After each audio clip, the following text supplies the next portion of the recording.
ayer, que los muchachos vieron que estaba revisando el momento de la clase, bueno, no creo que me dé chance de decir que hay otra clase de licenciado con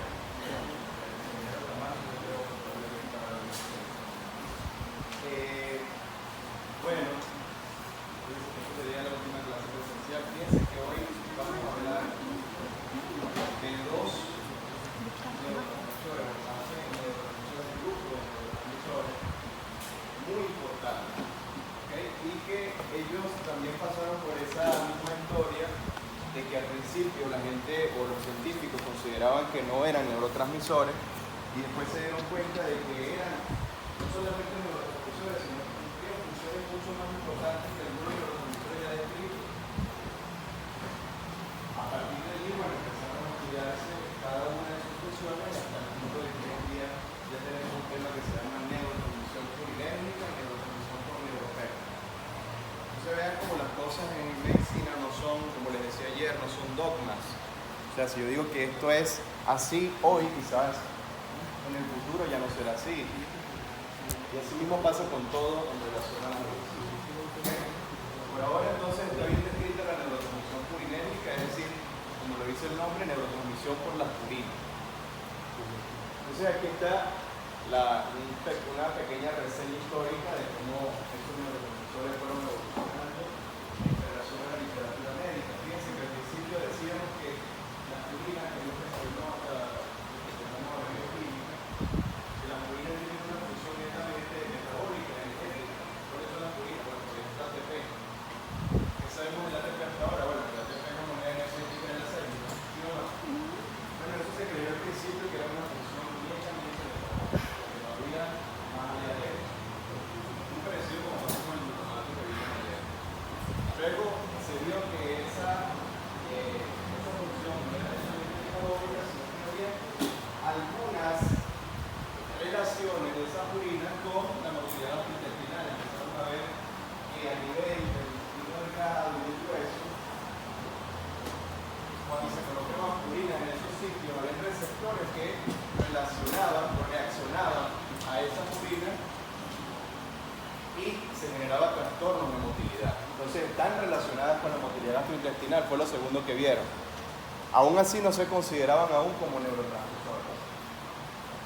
Luego vieron que más allá de eso también estaban relacionadas con estímulos del sistema simpático y parasimpático. Entonces vieron, mira, si están relacionadas con la transmisión no adrenérgica y no colinérgica en las fibras del sistema nervioso autónomo, ¿en qué órganos no hay inervación autónoma? En casi todos hay. En casi todos hay inervación parasimpática y simpática. En los vasos hay simpática y parasimpática. ¿Y dónde hay vasos? En toda la economía, en todo el cuerpo, ¿sí o no? Entonces ya se dieron cuenta de que no era algo ni siquiera que se limitaba al tracto gastrointestinal, sino que era algo prácticamente universal, donde ejercían efecto las purinas.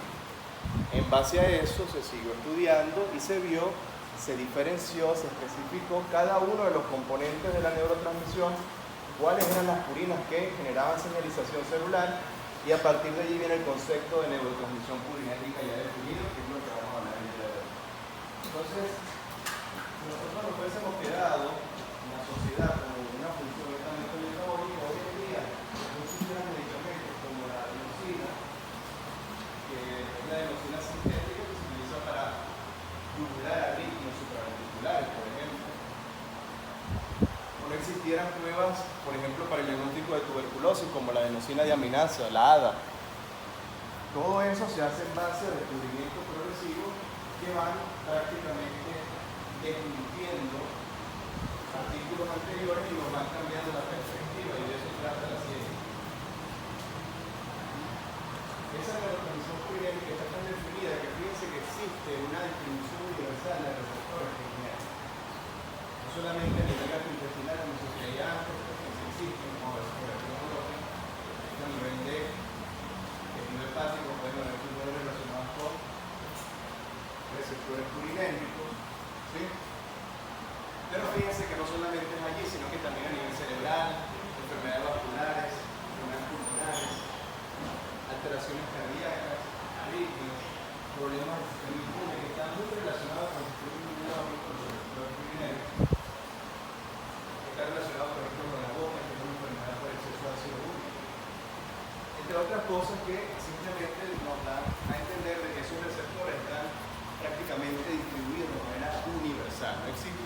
una predilección por un aparato o sistema, sino que es algo universal. No hay manera de que podamos separar esto de la economía. No es nada más en el corazón, no es nada más, no. Es a nivel universal.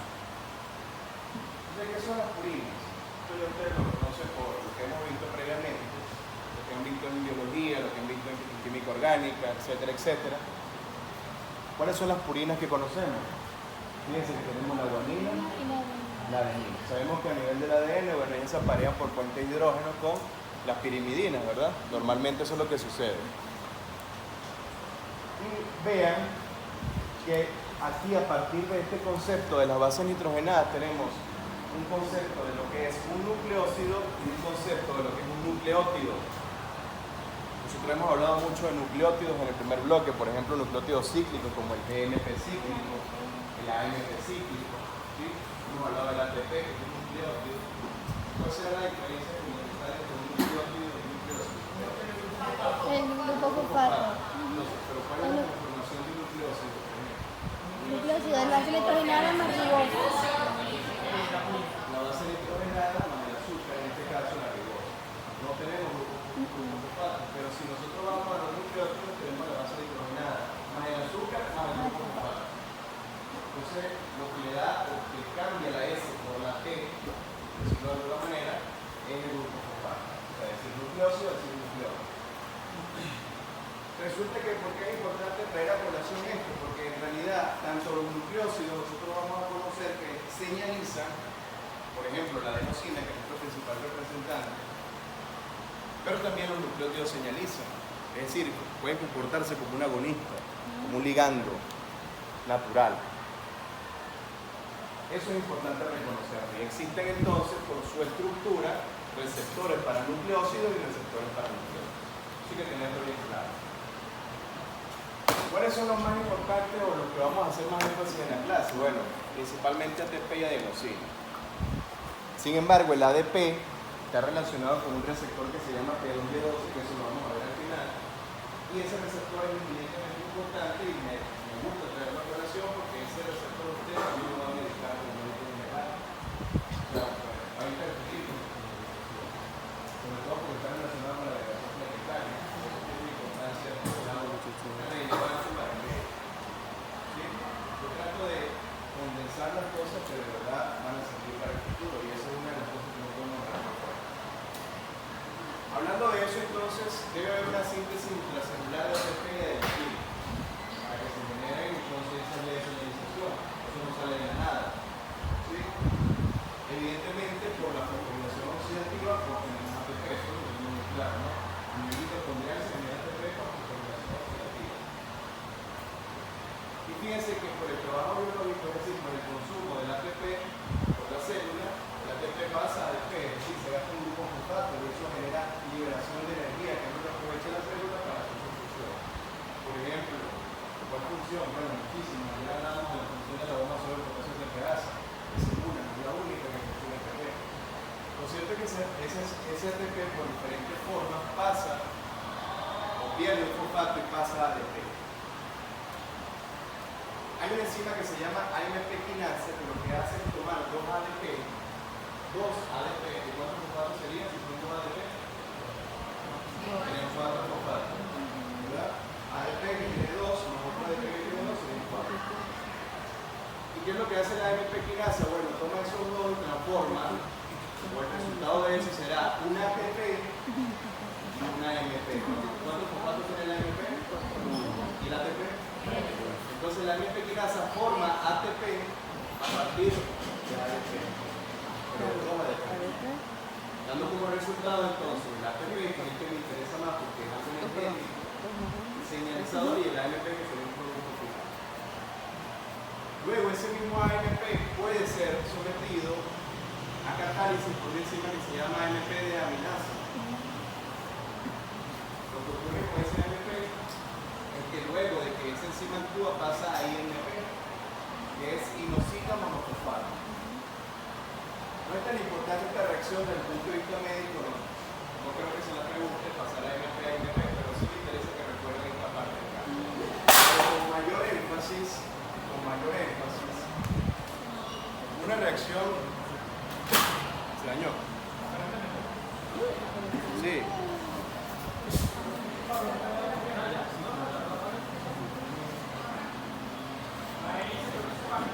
Ajá. Una reacción enzimática muy importante. ¿Se dañó?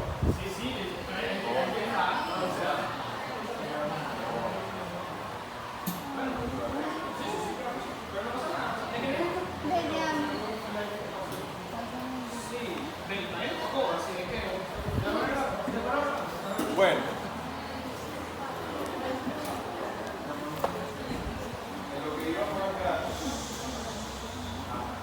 entonces, ¿qué me interesa que vean? Esta reacción que está acá pasa a AMP, adenosina, y esa reacción la hace la enzima nucleotirasa. Transforma a AMP, que es adenosina monofosfato, a adenosina nucleosa. ¿Sí? Esta reacción es muy importante porque la adenosina sí tiene receptores relacionados con el humano. Y otra reacción es importante considerar acá que esa adenosina bien puede pasar al interior de la membrana, al interior de la célula, quiero decir, o ser tomada por esta enzima que está acá, que es muy importante. La adenosina deaminasa transforma la adenosina en inosina. Si ustedes se acuerdan de la clase de ayer, cuando nosotros estábamos viendo la edición genética de las subunidades del doctor AMPA, glutamato, ¿se acuerdan de eso? También decimos que 99,7% debe ser una subunidad editada para ser normal. ¿Se acuerdan de eso? La enzima que se encarga de hacer la edición genética es la adenosina deaminasa. O sea, transforma adenosina en inosina. Me preguntan qué significa la I. ¿Se acuerdan? La I significa inosina. Es importante tomar en cuenta esta enzima porque, yo la mandé a investigar el semestre pasado, por qué esta enzima se relaciona con el diagnóstico de tuberculosis. Hay una prueba de tuberculosis que piden adenosina deaminasa. Revisen eso como algo complementario y lo podemos discutir después.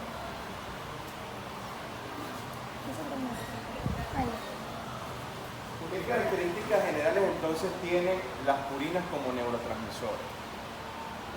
Son reconocidas como neurotransmisores no solamente a nivel del sistema nervioso periférico, que fue lo primero que sucedió, sino también a nivel del central. Es importante a nivel de las células gliales, y fíjense que las células gliales ya empiezan a cobrar más importancia cada vez. El ATP tiene relación con la transducción sensorial, sobre todo con los estímulos dolorosos. Las vías del dolor están relacionadas en gran parte con ATP y como lo van a ver en fisiología, está relacionado con las purinas.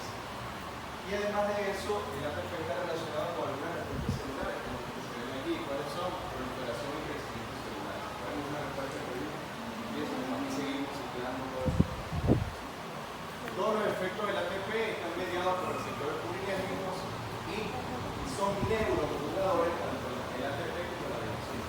Hemos hecho énfasis en el ATP, en el ADP y en la adenosina como hay otros de la AMP se puede comportar, pero no tiene importancia médica relevante por ahora. Quizás en el futuro se tengan que darlo, pero por ahora no hay un medicamento útil conocido que trabaje inhibiendo receptores para AMP. No, entonces no voy a hacer énfasis en algo que no van a usar nunca. En relación al almacenamiento, es un almacenamiento universal como el de todos los neurotransmisores clásicos, ¿sí? Dependen de una bomba de protones, como explicábamos ayer, ¿sí? Se genera un gradiente de protones que permite el intercambio de ese protón por el neurotransmisor, que en este caso es el ATP, la adenosina o el ADP. Y se libera de manera vesicular. ¿Sí o no?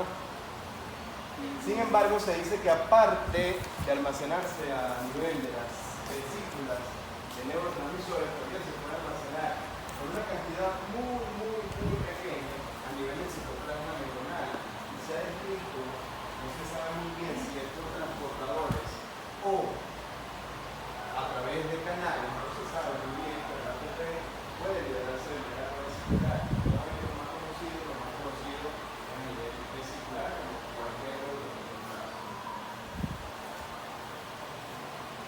Ellos tienen una característica esencial, las purinas.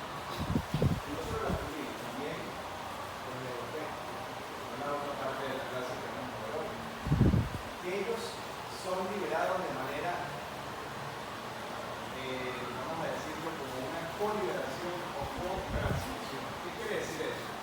Fíjense que aquí tenemos arriba un nervio simpático, una fibra simpática. Y ven que tenemos dos componentes. Las pelotitas rojas serían que tenía que La adrenalina. para solo sería Una chiquita, claro, sí. adrenalina. Muy bien. Y las pepitas, no sé por cuánto.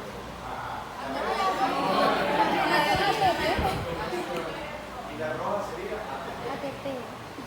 ¿Qué pasa con ellos? Que ellos están en la misma terminal, o sea, están en el mismo nervio. Y pueden ser liberados simultáneamente.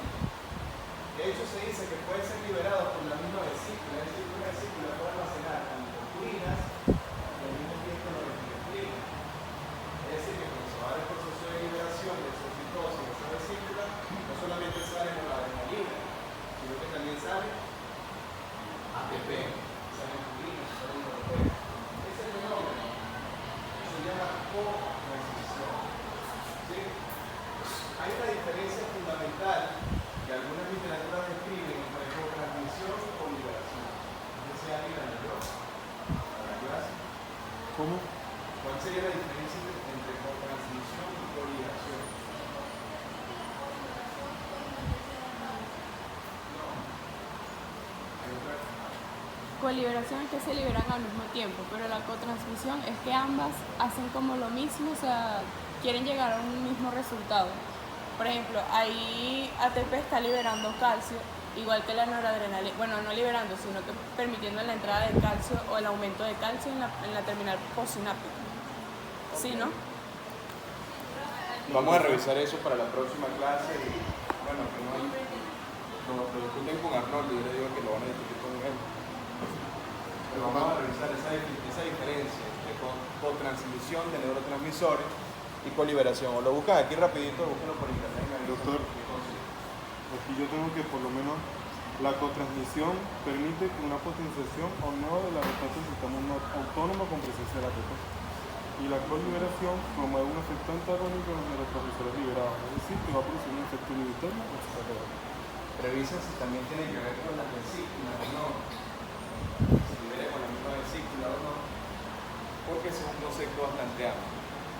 En base a que existe siempre está esa confusión cuando le hago esa pregunta, en base a que la literatura es bastante difusa en diferenciar transmisión o liberación. Vamos a tomar la conclusión. Lo importante es que liberación es importante.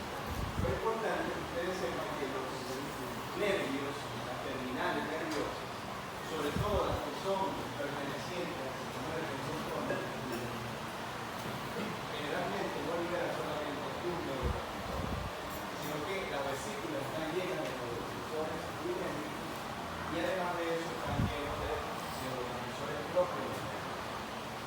¿Por qué eso? Bueno, porque simplemente en este caso, fíjense lo que sucede, se libera ATP y la ATP está actuando en qué tipo de canal creen ustedes que sea esto, en qué tipo de Iónico. ionotrópico o metotrópico. Ionotrópico. Ionotrópico, ¿por qué? Porque está dando el calcio, entonces es un canal iónico, ¿sí o no? Y este sería un metabólico, ¿ok?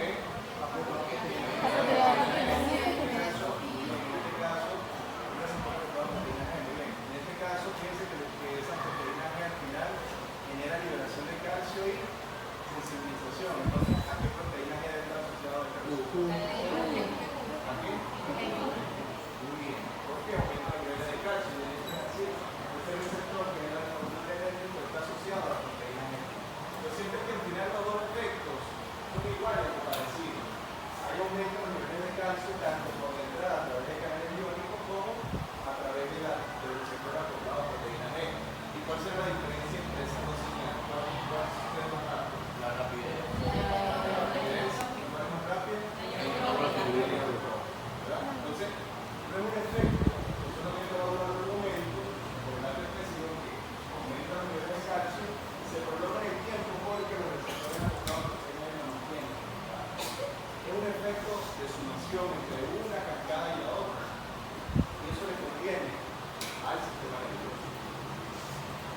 Eso es prácticamente muy característico de la insulina. Fíjense que no hay nada, yo no creo en un único ejemplo que vamos a mencionar, sino que están descritos diferentes métodos de transmisión de purina, sobre todo el ATP,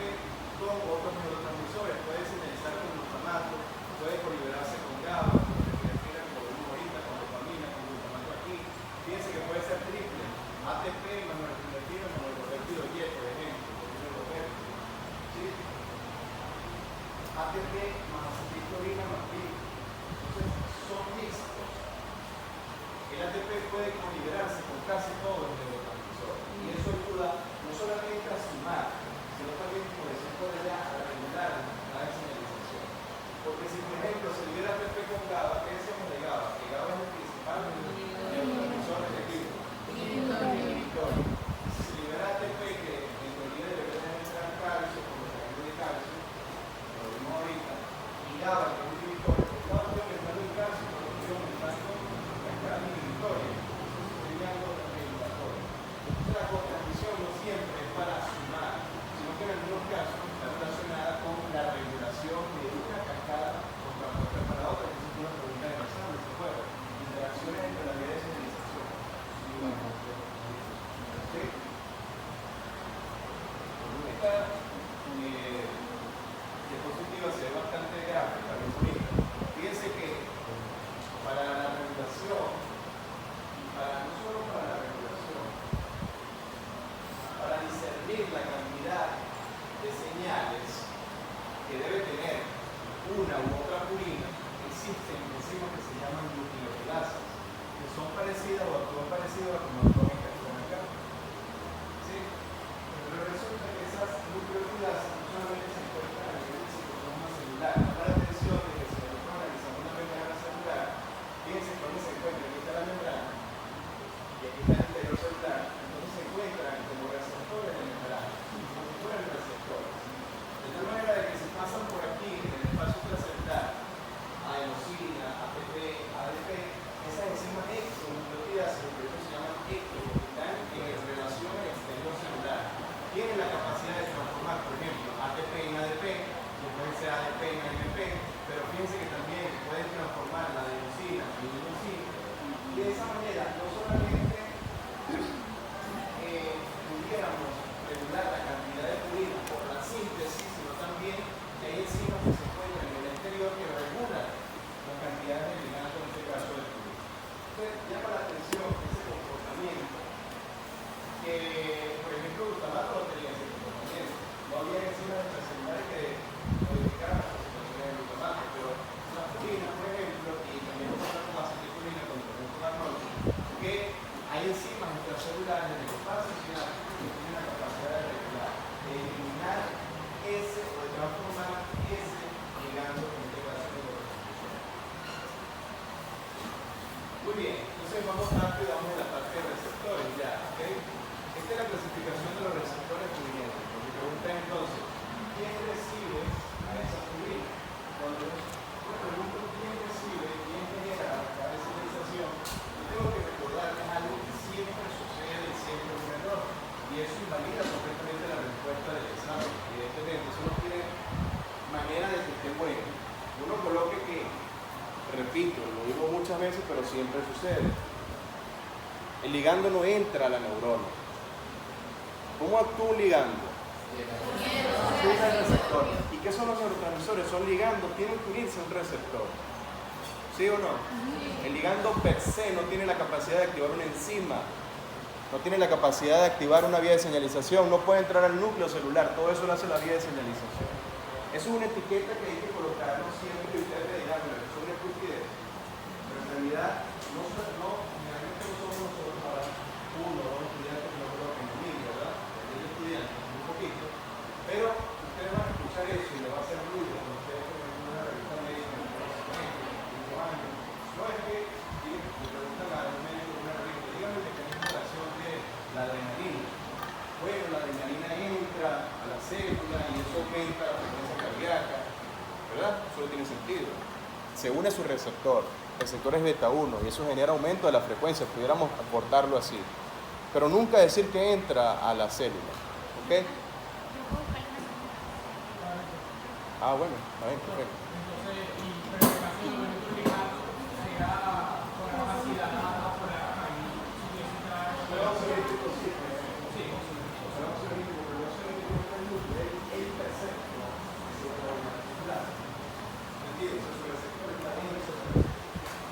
Pero siempre hay que tomar en cuenta el receptor. Generalmente la mayoría de los medicamentos son gases. ¿Ok?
entonces, tenemos la gran clasificación de receptores primero. Los P1, o el grupo P1, son receptores para nucleócidos. Por el nucleócido que nos interesa como médico en la elección. ¿Sí? Y los P2 son receptores para, si no son nucleócidos, son nucleócidos, que serían para ATP, para ADP, ¿sí o no? Y eso serían los P2. Fíjense que los P1 se subdividen a su vez en A1, A2, que a su vez se subclasifican en A2A y A2B, y A3. ¿Okay? Y los P2 se clasifican en P2X y P2Y. Los P2X son canales, son receptores ionotrópicos. Los P2Y son receptores metabotrópicos. Aquí lo ven mucho mejor, más gráfico, ¿no? Nucleócido, adenosina, nucleótido, ATP, ADP, UTP, UDP. Principalmente estos son los dos que vamos a conversar.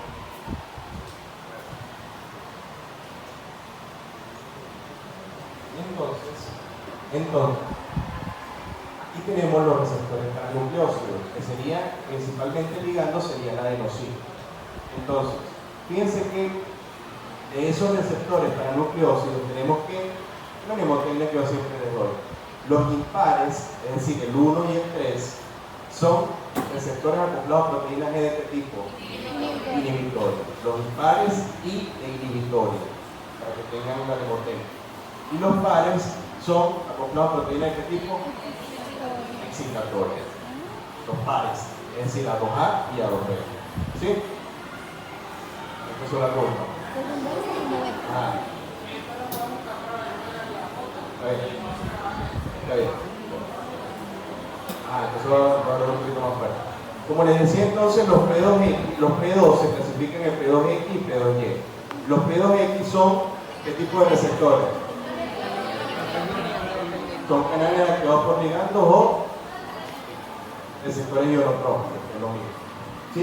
Y los P2Y son receptores acoplados a proteínas G. Si quieres cerrar la parte un momentito mientras estamos aquí. Nos disociamos. Somos los nichos de la Navidad. No. Yo no. Me gusta la Navidad. Fíjense. Entonces, fíjense que aquí está cada uno de los subtipos. Este esquema lo relaciona en relación a su mecanismo de acción. Aquí están los P2Y. Fíjense que son acoplados por proteínas inhibitorias, también en la 1 y en la 3. Entonces, aquí no voy a caer en detalle, pero esto ustedes lo pueden tener para repasar cada una de las vías de señalización. Lo relacionan todos con su vía de señalización. Pero básicamente este es el esquema más gráfico y más sencillo de entender. Empezamos hablando sobre los receptores P2X. Esto tampoco voy a caer en tanto detalle porque ustedes saben cómo funcionan los receptores. Es importante que ustedes sepan que los P2X son canales iónicos activados por ligandos. Es decir, que son receptores ionotrópicos. ¿Y a qué son permeables? Principalmente a sodio, potasio y a calcio. ¿Sí? Entonces, ¿qué sucede? Principalmente son permeables a sodio. ¿Qué quiere decir entonces? Si abre un receptor P2X en una neurona posináptica, si abre un P2X, ¿qué va a suceder con esa neurona posináptica? ¿Cómo? Se despolariza la membrana, ¿verdad que sí? Si ese P2X se encuentra a nivel de la neurona presináptica, ¿qué va a suceder? ¿Cuál será la consecuencia bioquímica? Si ese receptor P2X se activa en una neurona presináptica, aquí, ubíquense aquí, presináptica, ¿qué va a suceder?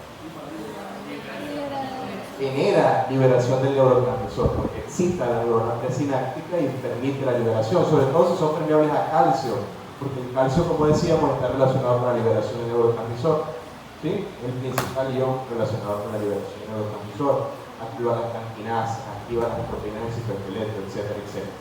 Entonces eso es lo que resume aquí. Si activa presinápticos hacen esto y si activan posinápticos hacen esto. Entonces eso ustedes lo tienen que tener claro. Esos P2X, fíjense que pueden estar expresados a nivel de las neuronas, y no solo en las neuronas, también a nivel de la glía. Los P2Y, por su parte, como decíamos, son metabotrópicos Y fíjense que aquí está algo muy interesante, que pueden formar homodímeros o heterodímeros con otros receptores para potenciar la respuesta. Y eso es una característica fundamental de los receptores acoplados a proteínas G. ¿Se acuerdan cuando veíamos eso en el primer bloque? La variabilidad de la señalización en base a la formación de dímeros entre receptores. ¿Se acuerdan de eso? ¿Sí? Y que los receptores acoplados a proteínas G pueden dimerizar por la unión de un ligando, ¿verdad que sí, Mariana? Y en este caso el ligando va a ser o ATP o ADP o alguno de esos nucleótidos. Pero lo más importante es esto, fíjense que está bien resaltado, que esos receptores acoplados a proteínas G forman dímeros o heterodímeros, ¿sí? Y eso potencia la señal o regula la señal. Muy bien. En ese caso entonces ya conversamos acerca de los receptores paranucleósidos. Aquí tenemos los receptores paranucleósidos. ¿Cuáles son los receptores paranucleósidos? Decíamos, lo dividimos en A1, A2, A2A y A2B y A3. Muy bien.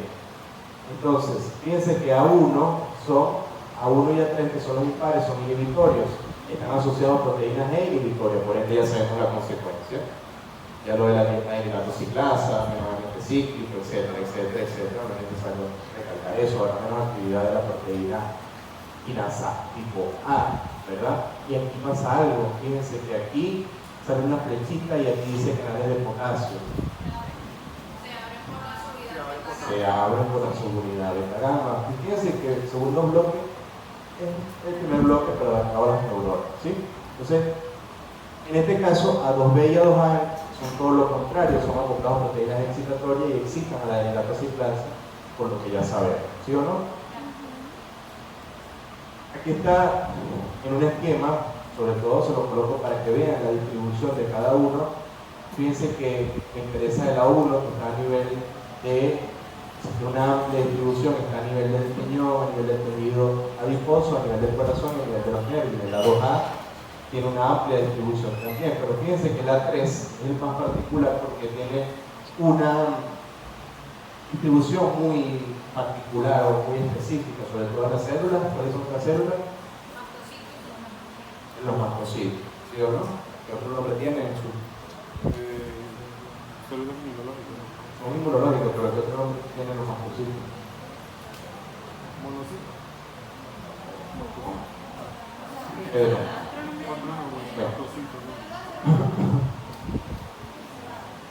¿Célula? Sí, ustedes vieron micro ahorita. Pasaste con 9, ¿verdad? No pudiste pasar con 9, entonces, con 9,5. ¿De acá te 9 no pasó? Ah. Bueno. Muy bien, entonces aquí tenemos los A1. Los A1 decíamos que si es impar está relacionado con proteínas G inhibitorias. Entonces, si yo tengo un A1 a nivel de la terminal presináptica, ¿verdad? Supongamos que es el mismo esquema que está acá. El A1 es un receptor acoplado a proteínas G inhibitorias. Si lo tengo aquí, ¿qué va a suceder? Y si se activa aquí, se disminuye la liberación del neurotransmisor. Y si está aquí el A1, disminuye el potencial de acción o se hiperpolariza probablemente la membrana, porque recordemos que se abren canales de potasio y al salir potasio eso hiperpolariza la membrana. Disminuye la probabilidad de que se inicie un potencial de acción, porque vamos a tener el potencial de reposo mucho más lejos de lo que corresponde al umbral de los canales de sodio. Entonces, eso es lo que tenemos que razonar, pensar, ¿ok? No podemos solamente aprendernos cuál trabaja con cuál es la ubicación, no, razonar ese tipo de cosas es lo más importante. Los receptores A2, el A y el B son acoplados a proteínas excitatorias. Fíjense que aumenta la hidratosilasa. Se dice que estos receptores, a pesar de que son acoplados a proteínas ES, aumentan la actividad o la conductancia de los canales de calcio, de potasio. Eso es algo muy particular de estos receptores. Y fíjense lo que dice, tanto receptores A2A como A2B contribuyen a la dilatación de la microcirculación en respuesta, o sobre todo la cerebral, en respuesta a la adenosina. Eso es algo muy interesante y hay fármacos que trabajan con ese tipo de receptores. Este es un efecto muy bonito que también ustedes van a trabajar con él, por eso lo traigo a colación, y es el efecto cardioprotector. ¿De quién? ¿Cómo se llama este ligando, este neurotransmisor? La adenosina. Fíjense que la adenosina sabemos que es el ligando de los receptores purinérgicos del grupo 1, es decir, todos los que son A1, A2 y A3. ¿Sí? Pero lo que estamos viendo ahorita, que son los que están en la parte izquierda, los purinérgicos, su ligando, la adenosina. La adenosina resulta que tiene un efecto cardioprotector. ¿Por qué? Porque, ¿alguien sabe por qué? ¿O alguien sabe explicar este esquema? Vamos a ver, Frank. No va a explicar esto.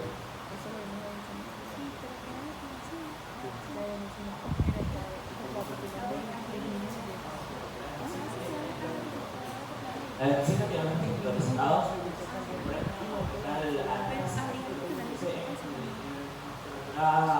La relajación, pero a su vez también tiene los resultados activan los. También en el corazón.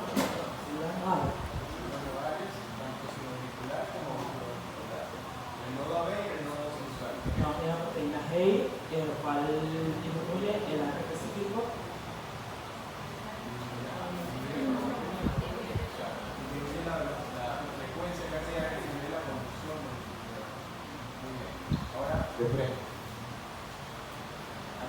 Aquí vemos la cascada y entendemos, ¿no?, que es relajación, pero ¿cómo se genera relajación por el ciclo? ¿Qué tiene que pasar después para que se genere relajación?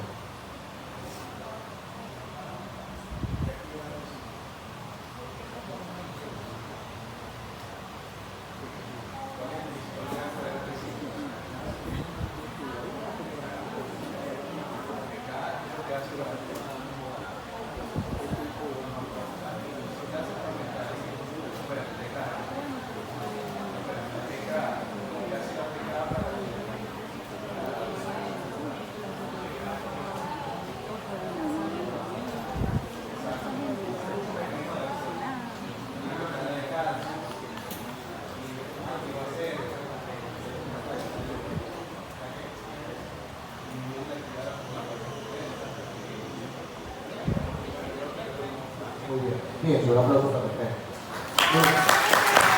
Entonces, recuerden que una vez activado el AMP cíclico se une la PKA y la PKA ya sabemos que hace muchas cosas parecidas a como las hace la PKG. ¿Sí? Se puede que hay un esquema que se llama PKG y PKA que se puede con estrógeno. Y eso promueve la relajación, sobre todo la adenosina. Sobre todo la adenosina tiene efecto de relajación a nivel de las arterias coronarias, que son las que riegen el corazón. ¿Okay? Entonces genera un efecto vasodilatador a nivel de las arterias coronarias y por otro lado también la adenosina se une a receptores que se encuentran a nivel del nodo sinoauricular y el nodo auriculoventricular, que tienen receptores para adenosina, receptores A1.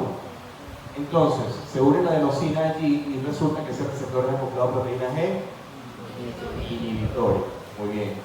Y la G inhibitoria es lo que sucede, disminuye el AMP cíclico. Puede decir, disminuye el AMP cíclico, Rafael, a nivel de esos nodos, ¿cuál es la consecuencia? ¿Qué pasa después de ese AMP cíclico? Si hay menos AMP cíclico en el nodo sinusal, por ejemplo. De los HCN. Va a disminuir la frecuencia porque se censan los voltajes más abajo en la hiperpolarización.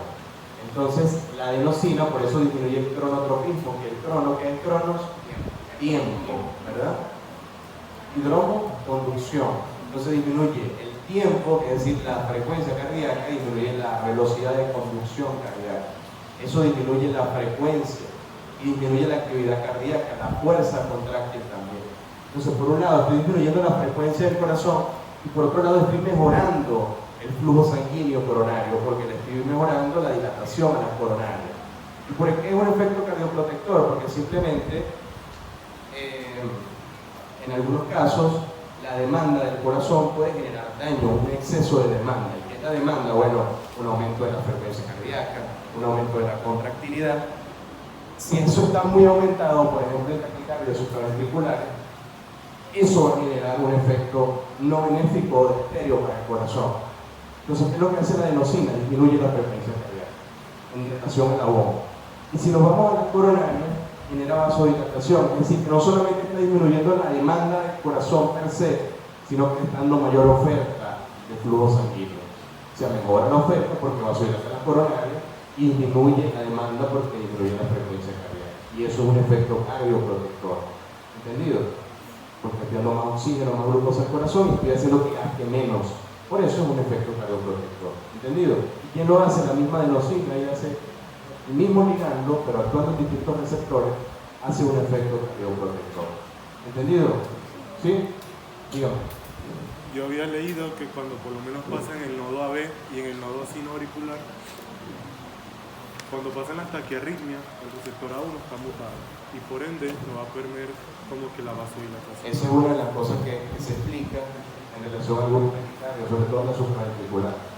Y digamos, ligando, que es un neurotransmisor natural, nosotros tenemos adenosina, pero también existe de manera farmacológica, se utiliza casi que a diario allá en los lugares donde se trata la cardiología, se utiliza como un medicamento endovenoso.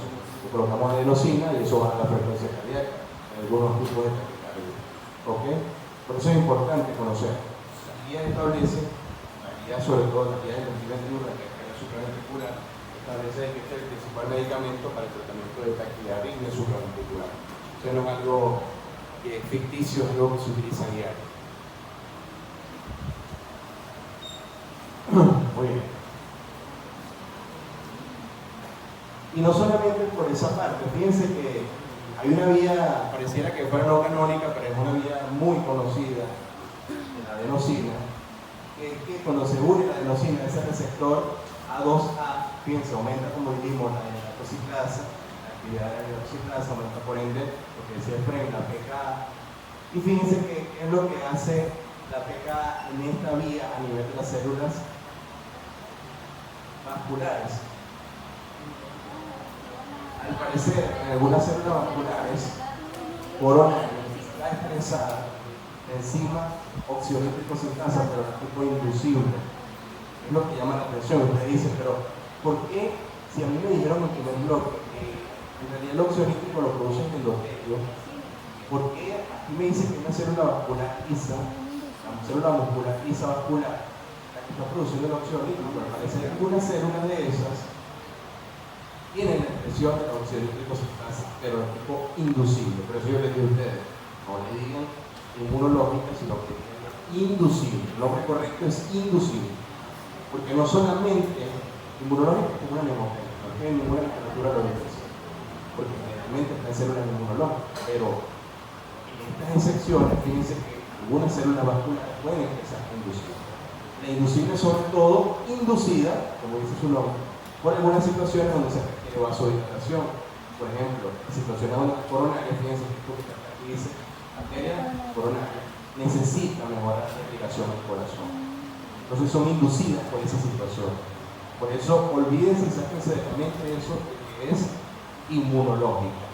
Por eso yo nunca te digo así, te digo inducible. ¿Okay? Y aquí está la razón de lo que estaba explicando Ari, por qué se genera disminución de la frecuencia cardíaca. ¿Qué canal es este? La corriente a través de ese canal, ¿cuál es? La corriente Fanny o IF. ¿Sí? Y fíjense que está relacionado con eso y eso lo hace la adenosina. Es bonito, ¿verdad? Porque ya estamos relacionando cosas. No solamente allí a nivel del corazón, sino en general. Sobre todo a nivel del sistema nervioso central se expresan receptores purinérgicos. Fíjense, esta sinapsis o ¿cuántas células hay? Este esquema. Una, la presináptica, posináptica, y hay 4 más. Sí. Parecía que la sinapsis no se limita solamente a 2 neuronas, ¿verdad? Ese concepto ya, eso lo estamos dejando atrás.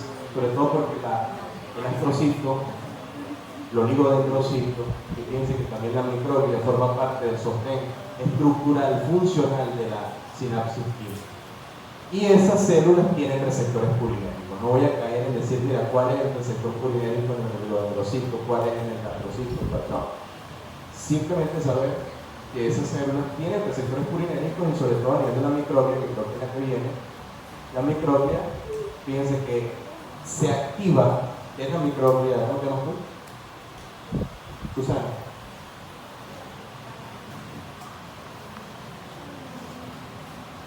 Ajá.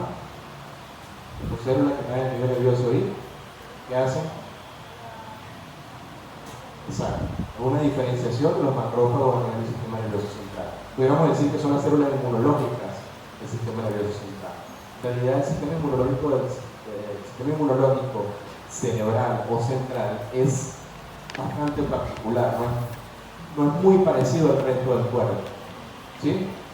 Y generalmente, cuando ese sistema se activa es porque hay algo grave. O sea, cuando hay una sobreactivación de ese sistema, hay que pensar en algo grave. Las infecciones del sistema nervioso central son muy importantes. Un paciente con una meningitis, con una encefalitis, son pacientes que hay que hospitalizar sí o sí, ¿ok? Son cosas graves de tener cuidado, ¿ok?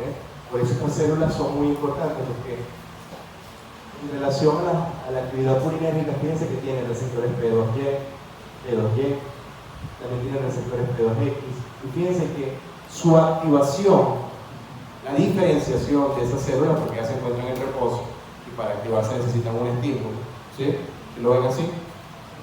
Cuando hay un estímulo, esos estímulos son mediados por receptores de purina en gran cuantía. No es lo único que activa esa célula, pero los receptores de purina son responsables.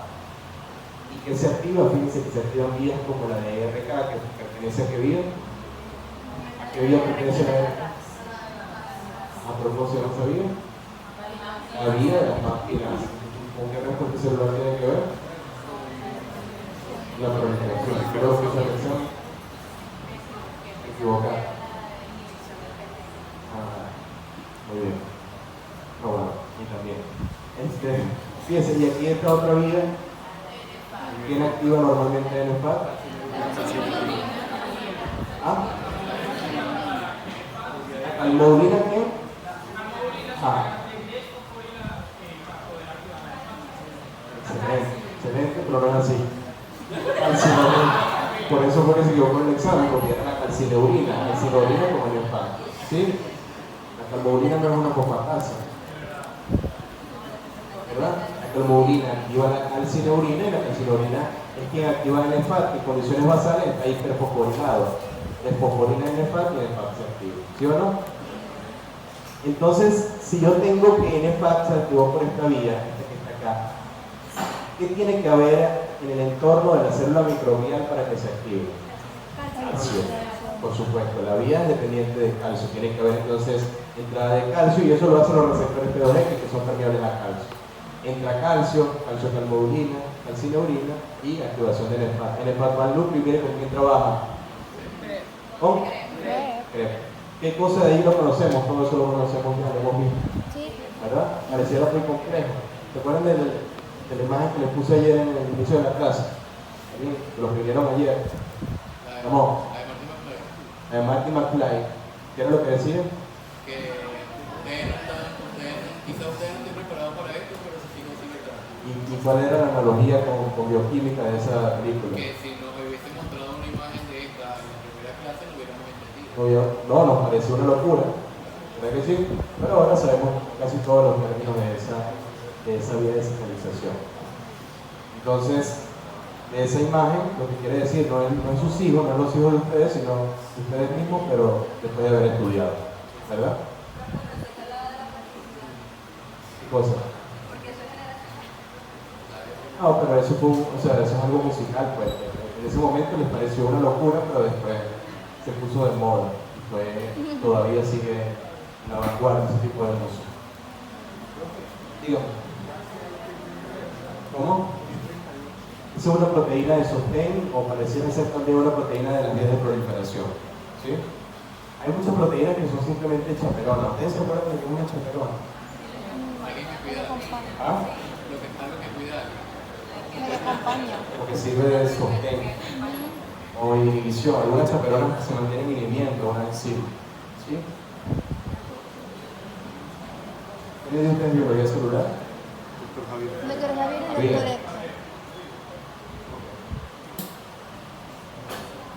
Muy bien. ¿Vamos bien? Por aquí, Los Ángeles. Ok.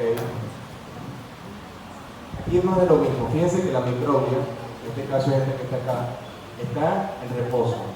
Después de haber estimulado, o haber sido estimulada, perdón, con receptores purinérgicos como P2Y12, ¿verdad? La microglia entonces toma modificaciones estructurales y funcionales. Y es una microglia que después de haber sido estimulada por purina, tiene la capacidad de generar fagocitosis. Si no ocurriera una estimulación de esa microglia por esos receptores, generalmente esa microglia no se activa. No activa procesos inmunológicos a nivel del sistema nervioso central. ¿Ok? Y fíjense que mientras mayor estímulo purinérgico, mientras mayor receptor haya, mayor será la activación microglial. Entonces, las vías purinérgicas están relacionadas con activación de la microglia a nivel del sistema nervioso central. ¿Sí? ¿Correcto? ¿Por aquí atrás? ¿Sí? ¿Bien? Wow, eso en la primera clase y salud corriendo, ¿verdad? Esto lo vimos ayer, aquí ya descartamos. Esto lo vimos ayer también, esto lo estamos viendo hoy. Sodio, calcio, todo eso lo vimos en el primer bloque. IP3, todo lo vimos en el primer bloque, por el ACC, GQ, al final tuvimos todo, ¿verdad? Qué locura, dice Samuel. Acetilcolina lo van a ver con el doctor Arnoldo. Norepinefrina también. Prostaglandina lo vimos también. ¿Sí? Resulta que al final se vuelve muy sencillo, pero si no lo entiendo. Lo más importante aquí es que se puede generar algo que se llaman olas de calcio a nivel de los astrocitos. Este es un concepto que yo quiero que recuerden siempre. Por favor, la ola de calcio. Ola de calcio, olas de calcio. Vamos a ver si, yo creo que la otra imagen es mucho mejor que se veía la ola de calcio, si no lo recuerdo. Esto. Como decíamos, la guía, creo que aquí se les va a quedar fijado que la guía ya no es nada más una estructural. Tiene la capacidad de regular la sinapsis entre los neuronas, ¿sí? O sea, es algo ya que es un hecho, un facto. ¿Sí? Y una de las cosas que tienen los astrocitos, algo que está recientemente descrito, nuestra Argüelles, ¿no vino la clase? ¿No? Lo que está recientemente descrito es que los astrocitos pueden tener uniones gap entre ellos. ¿Sí? ¿Se acuerdan de las uniones gap? ¿Cuál es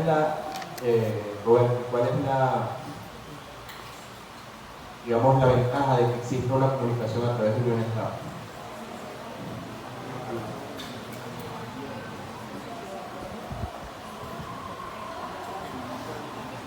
Si yo tengo una unión gap, ¿cuál es la ventaja de esa unión gap? Exacto, que hay una velocidad muy rápida de conducción de señal, ¿sí? Y prácticamente hace que haya como si lo hablamos en el corazón como un principio. Porque existe una comunicación prácticamente física entre una célula y la otra, un puente intercelular que hace que cualquier molécula que esté aquí pase rápidamente a la otra y la cascada es simultánea, ¿sí? Muy bien. Eso pasa en los astrocitos, es algo que está recientemente descrito. No tampoco tan reciente, pero no es algo tan conocido, ¿sí? Los astrocitos hacen o tienen esas uniones gap principalmente para el tráfico de calcio. Y a partir de allí, un astrocito se une con el otro, y con el otro. Es decir, que forman una red de astrocitos entre uniones gap y uniones gap entre cada una de sus compuertas, ¿sí? ¿Por qué creen ustedes que eso tiene una importancia? Voy a cerrar la puerta. ¿Por qué creen ustedes que eso tiene una importancia en la sinapsis química? Dígame. Yo le tengo una pregunta. Ahí, por lo menos en esta imagen. Por lo menos en esta imagen. ¿Cómo? En esta imagen. Por lo menos, supóngase que el astrocito de la derecha esté en una señalización de muerte celular. ¿Le implicaría todas las que están alrededor? Si una de los ligandos, los intermediarios de la vía de señalización cabe, porque recuerda que la forma es muy grande, cabe a través de ese foro, sí puede haber comunicación. ¿Sí? Pero por ejemplo el IP3 cabe a través de las uniones GABA. Entonces, les pregunto, ¿cuál será la importancia de que hayan entonces tráfico de calcio entre los astrocitos. ¿Para qué?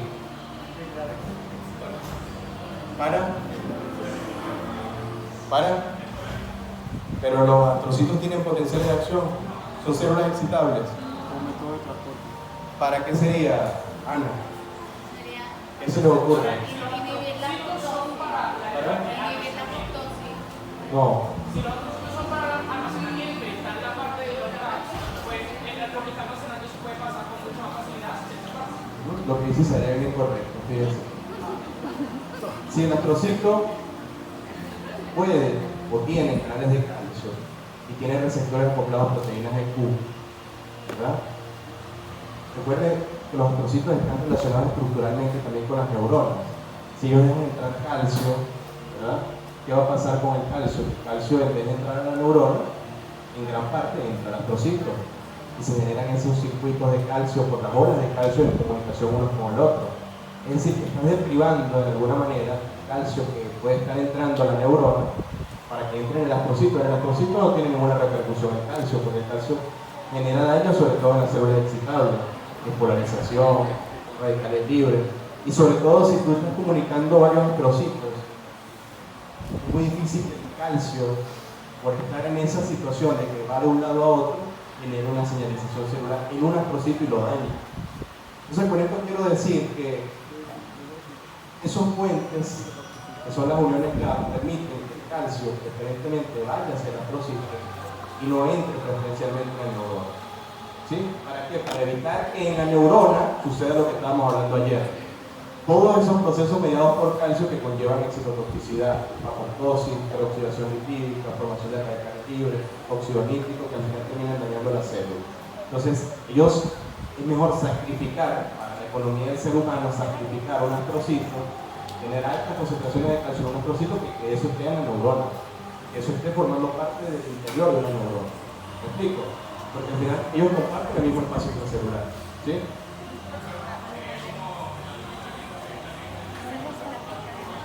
Algo parecido, ¿sí? Es una buena analogía para llevarlo a ese punto, ¿sí? Porque se mantiene dentro del retículo y no pasa nada. El retículo aquí diríamos que son los astrocitos, ¿sí? Muy bien, muy buena analogía para entender las cosas. Después les está organizando. Una analogía, no sé qué es. Que el astrocito sirve para Claro, almacenar. esa es una de las funciones más clásicas que hemos venido diciendo desde ayer. Pero aquí está como otro ejemplo de que de verdad protege un transmisor, ¿sí? Como dijo el doctor. Recordemos que el calcio en exceso es tóxico para las neuronas y las olas de calcio en el astrocito permiten ese concepto. Eso, este concepto no lo saqué yo, o sea, no se me ocurrió a mí investigarlo. Ese concepto lo trajo por primera vez a bioquímica el doctor Moreno Llano. A pesar de que él era bastante mayor, creo que le dio clase a los que daban clase, que me dieron clase, que me dieron clase. El doctor siempre se mantenía muy actualizado.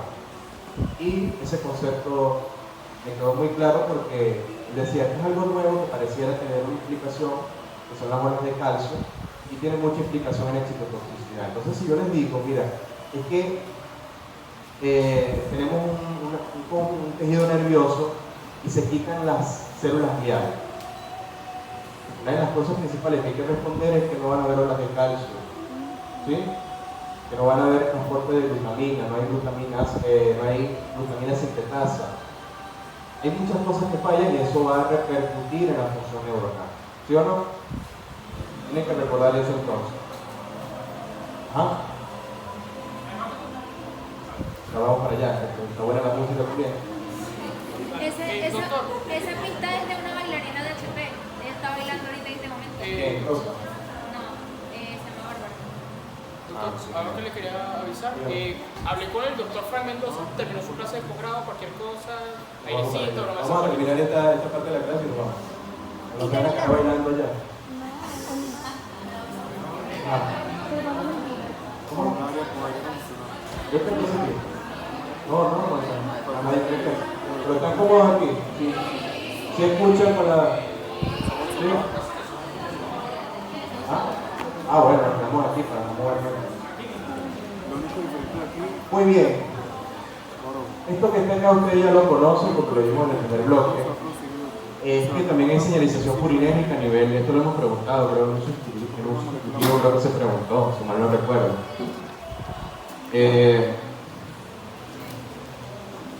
La señalización purinérgica a nivel de la liberación de insulina. Si es la liberación de insulina, ¿esta célula cuál es?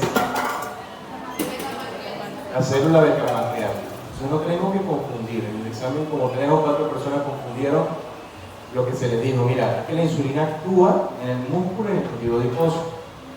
Entonces, la vida de la insulina, la vida del receptor de la insulina, ¿dónde sería? En esa célula, no en la célula beta-pancreática.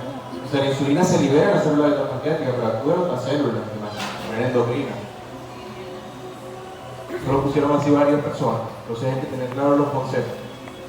¿Okay? Entonces estas son las células que producen insulina, que liberan insulina.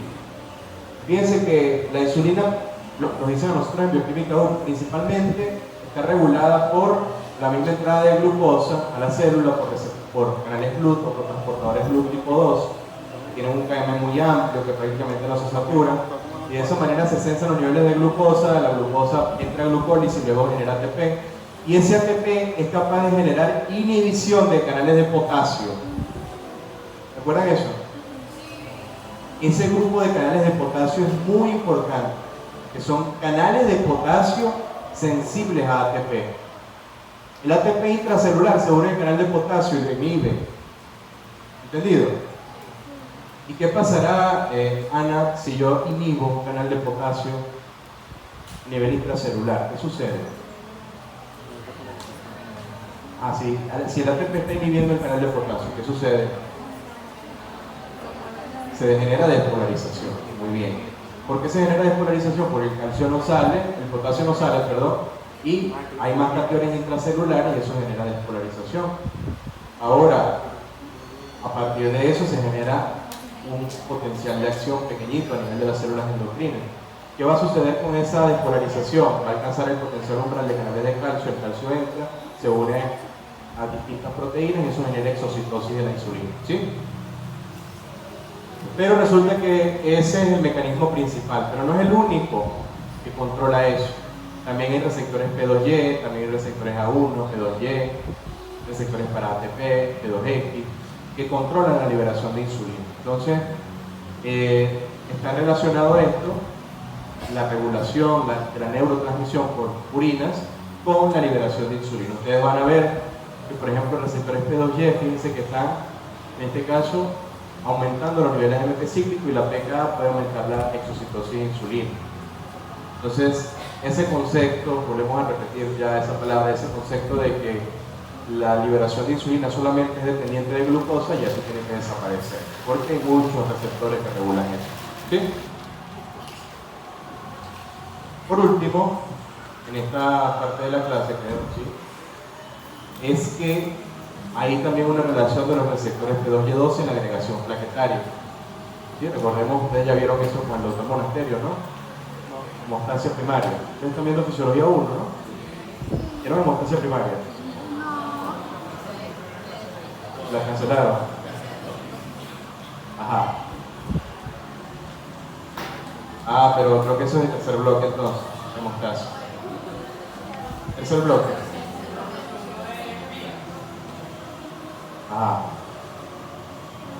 Muy bien. Lo cierto es que ustedes tienen que saber ya por cultura general y además de eso, porque lo ven en micro también, que existe una célula que se llama, o más bien una célula, no, un fragmento de célula que se llama plaqueta. ¿Sí? ¿Y esa plaqueta cuál función tiene, Francis? ¿Qué función tiene la plaqueta?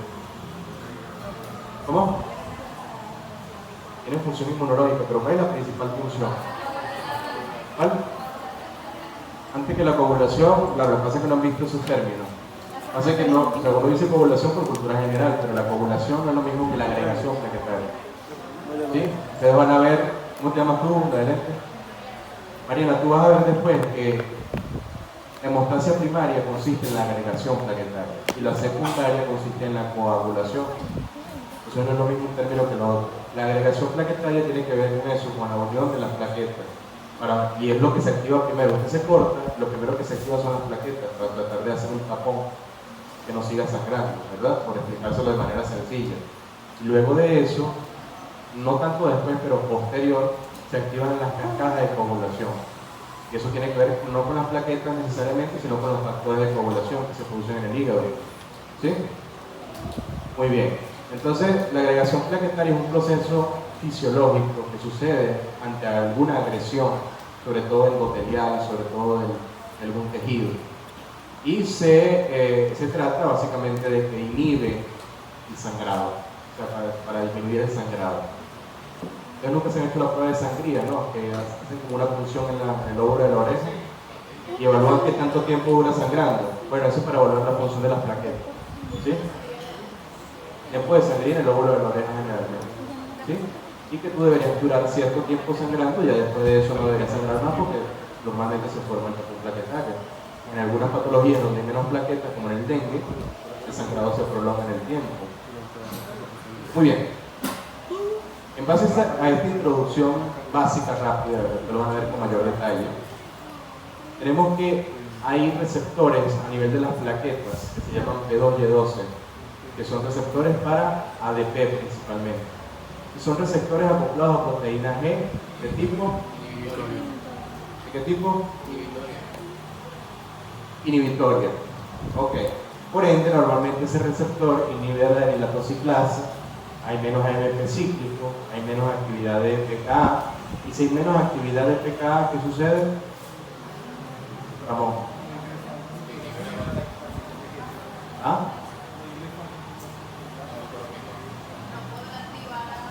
Vamos a guiarnos por la vía de señalización.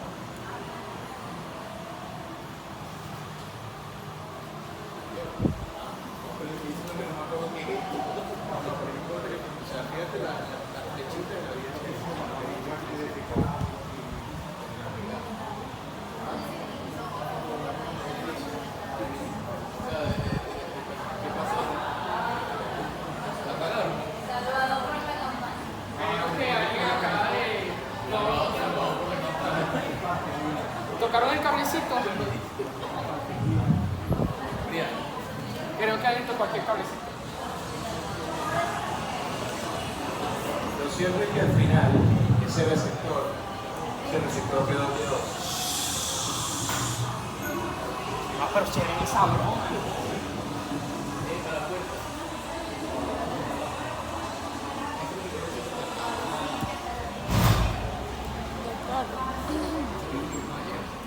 Doctor. Lo cierto es que al final,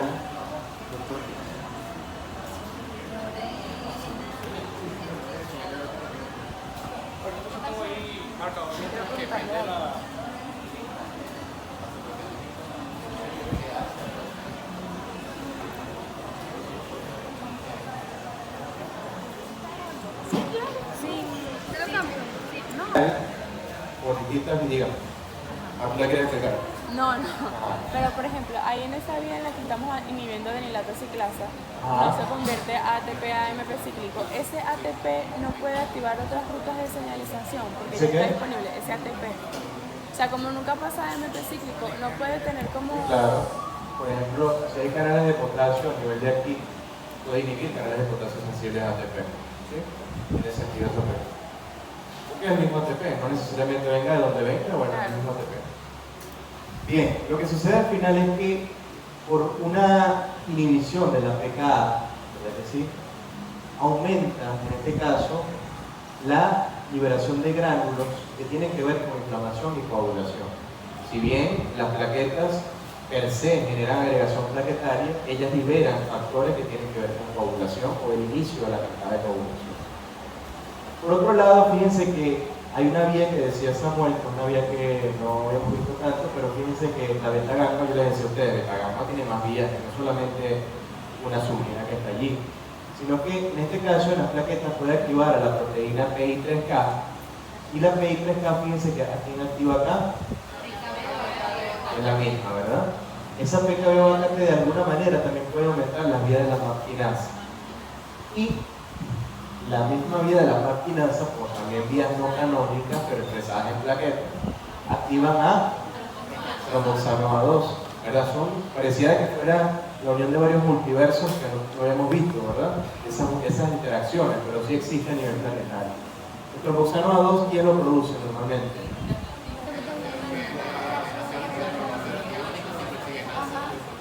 Exacto, la ciclooxigenasa, ¿sí? La ciclooxigenasa por medio del ácido araquidónico.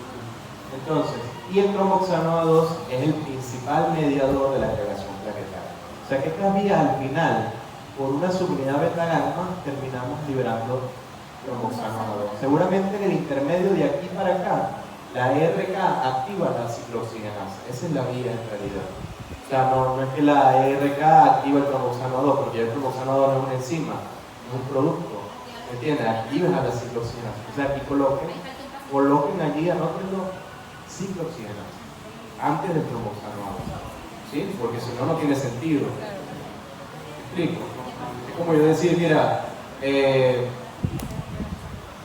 la PK, pero el AMP cíclico activa a CREP. ¿Sí?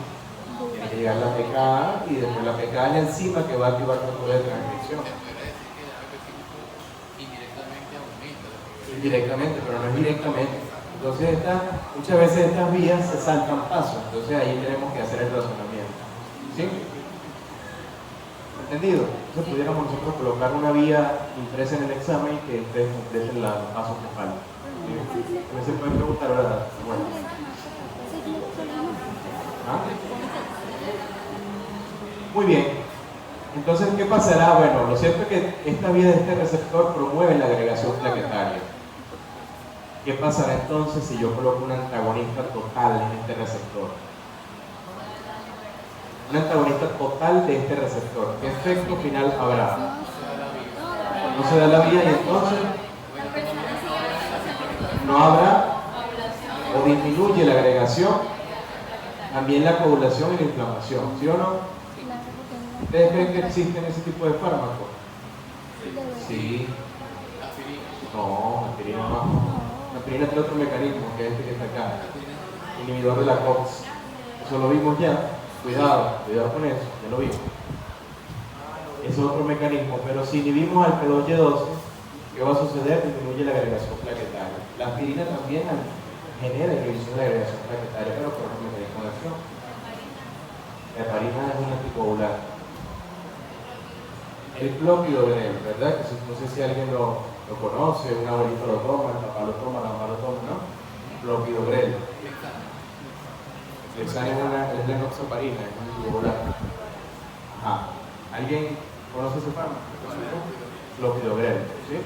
¿Han escuchado? Pacientes que se han infartado, que han tenido ACV, lo toman. Fíjense. ¿Por qué? Porque si antagonizamos este receptor, disminuye la agregación plaquetaria y en algunos casos el trombo disminuye su tamaño. ¿Sí? Ese tapón, ese trombo que se está obstruyendo, que no tiene una arteria, al colocar estos fármacos, disminuye la agregación plaquetaria y por ende disminuye esa formación trombosa. Son inhibidores de P2Y12 que están ejemplos, clopidogrel, prasugrel y aquí falta otro que es el ticagrelor, que son muy utilizados en nuestro medio diario, lo van a usar ustedes como médicos generales por su efecto. Doctor, ¿y entonces por qué se utilizaba tanto? ¿Ah? Porque Se disminuye la agregación plaquetaria, o sea, disminuye esa trombosis que hay, pero idealmente esos pacientes deben ser llevados a procedimientos invasivos como el cateterismo cardíaco, que termina de quitar el trombo, un stent, o se coloca un stent para mejorar el flujo. Pero los medicamentos ayudan, por supuesto. ¿Sí? ¿Ustedes van a utilizar eso? Sí. Ustedes tienen un ambulatorio y llega un paciente infartado, tienen que indicar clopidogrel, tienen que indicar aspirina, ¿verdad? Y ustedes ya sabrán entonces, se recordarán quizás no de todo esto, pero sí sabrán por lo menos lo que están haciendo, ¿no? Porque lo leyeron en una receta de cocina, ¿verdad? Bueno, dígame.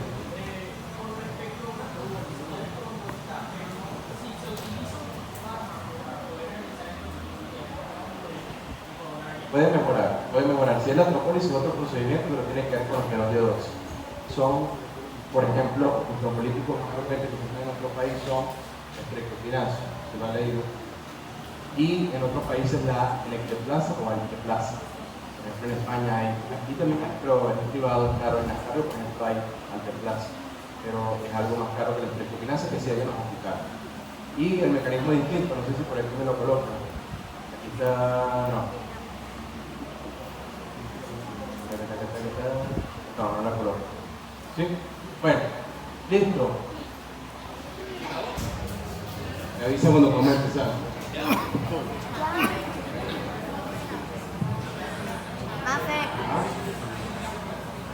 Bueno, entonces, otro grupo de neurotransmisores también, esos transmisores que son polémicos porque no son tan conocidos, son los neuropéptidos. Como lo dice su nombre, se diferencian principalmente del resto de los neurotransmisores porque son péptidos, son proteínas. ¿Qué quiere decir que son proteínas? Bueno, que si por ejemplo comparamos un neuropéptido con el glutamato es nada más un aminoácido. El péptido sería mucho más grande porque son múltiples aminoácidos. ¿Sí? Ya eso nos debe sumar la idea de que estos sistemas de señalización y de transmisión de señales son más complejos porque son proteínas, son más exigentes porque son proteínas. Hay muchas proteínas que se comportan como neurotransmisores. Aquí está una lista de distintos péptidos que trabajan como neurotransmisores. Por ejemplo, resaltan acá cuáles: la neurotensina, la motilina, la GRP, la gastina, la colecistropinina, la calcitonina, la secretina, etcétera, etcétera. Cosas que ustedes van a ver en neuropéptido Y, que lo mencionamos ahora, el péptido Y, el glucago, los péptidos natriuréticos, ¿sí? Las endorfinas. Todas esas forman parte de vías que ustedes poco a poco van a ir conociendo en fisiología. No es tarea de bioquímica hablar de cada una de ellas particularmente. ¿Okay? Es tarea de nosotros, eso lo van a ver en fisiología, Dios mediante. La síntesis de los neuropéptidos, como son proteínas, cambia. No se sintetizan por enzimas, así como la que hablamos ayer, la glutamato deshidrogenasa, que es una enzima, pasa al acetoglutárico glutamato y ya. Esto tiene una diferencia fundamental, que es que se sintetiza a nivel nuclear, empieza a nivel nuclear, porque son proteínas. Cualquier proteína empieza a nivel del núcleo. ¿Sí? Hay un gen que codifica para cada neuropéptido y eso empieza a nivel nuclear, por supuesto. Pasa por todos los procedimientos de una síntesis proteica. Pasa por los procesos de clicación, de modificación posttraduccional. Fíjense que puede ir incluso el aparato de Golgi, el retículo sarcoplásmico, etcétera, etcétera. No vamos a caer en eso tampoco, porque eso forma parte de biología celular y usted debería saber cuál o cómo es la síntesis de las proteínas. Hay algo muy interesante que pasa también con las hormonas, que es que primero se forma un pre-propéptido. O sea, son formas inmaduras del péptido. A medida que se generan modificaciones químicas, el pre-propéptido pasa a prepéptido, después se quita ese segmento que le hace llamar pre. Hay una muchacha aquí que quiere entrar, creo. Hay enzimas que se encargan de quitar ese pre.